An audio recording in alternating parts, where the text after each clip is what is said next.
ng bayan, maasahan anumang panahon. Magandang oras po sa ating lahat, narito na ang latest update sa lagay ng ating panahon ngayon at sa magiging lagay ng panahon sa susunod na 24 oras. Shearline pa rin ang nakakaapekto sa Southern Luzon at sa buong Visayas, samantalang Northeast monsoon pa rin ang nakakaapekto sa nalalabing bahagi ng Luzon. May umiiral namang easterlies sa nalalabing bahagi ng Mindanao. Dahil nga sa umiiral na shearline ay asahan ang maulap na kalangitan na may mga kalat-kalat na pagulan at pagkidlat, pagkulokid.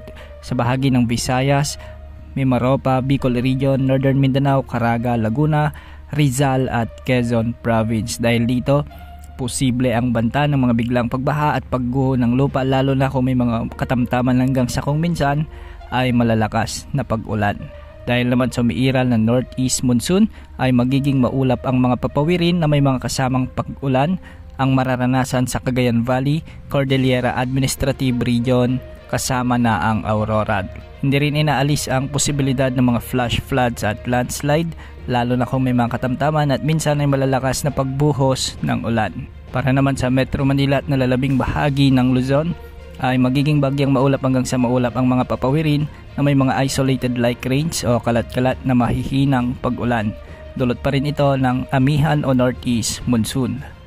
Para naman sa nalalabing bahagi ng Mindanao ay makakaranas ang mga lugar dito ng malinsangang panahon, bagyang maulap na papawirin hanggang sa maulap na kalangitan na may mga kalat-kalat na pag-ulan at thunderstorms. Ito ay dulot ng mainit na easterlies. Hindi rin inaalis ang banta ng mga biglang pagbaha at pagguho ng lupa, lalo na kung may mga umiiral na severe thunderstorms.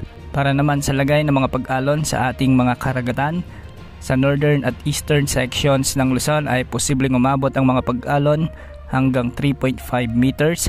Ang mga pag-alon naman sa nalalabing bahagi ng Luzon, ang eastern sections ng Visayas at Mindanao ay posibleng umabot ang mga pag-alon hanggang 3.1 meters. Sa nalalabing baybay ng bansa ay posibleng umabot ang mga pag-alon hanggang 2.5 meters. Yan ang update sa lagi ng panahon. Ito pong weather update ng bayan, maasahan anumang panahon.